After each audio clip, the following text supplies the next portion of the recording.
This was not meant to happen. George Galloway, the new MP for Bradford West. And just hours earlier, the looks on the faces from Labour said it all.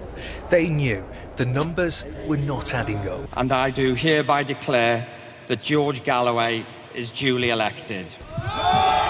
He won with a staggering 10,000 majority, and he gave a winner's speech to match. This, the most sensational result in British by-election history, bar none, represents the Bradford Spring. A changing of the seasons at Labour's expense. They thought they'd win here. Today the inquest into why they didn't began. It was an incredibly disappointing result for Labour in Bradford West, and I am determined that we learn the lessons of what happened. And I'm going to lead that. I'm going to be going back to the constituency in the coming weeks to talk to people there about why this result happened. The Liberal Democrats got just over 1,000 votes.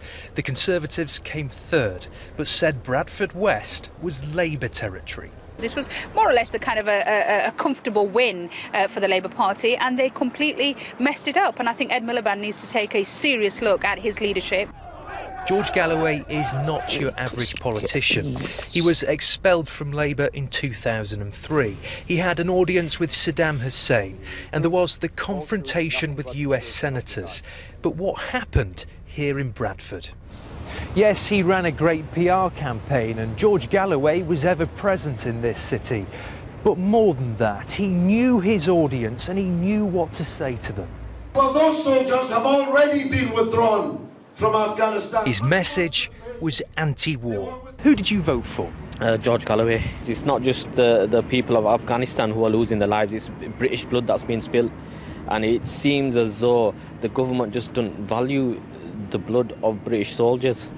And then there were those who wanted to send a message to the main three parties. I voted for George Galloway. What did he offer you?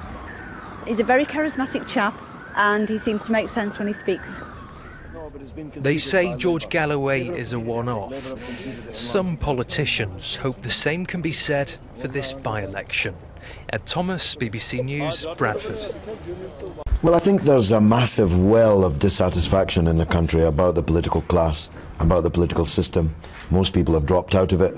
Most people have long ago ceased to join political parties, attend their meetings and so on.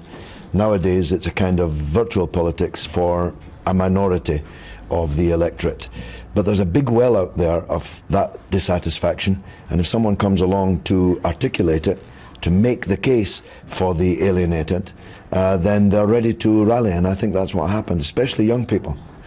Do you think, though, that your anti-war message resonated particularly with the Muslim community here? No, I think most people in Britain are anti-war. It's only the mainstream parties that are pro-war, and the media which generally parrots their line.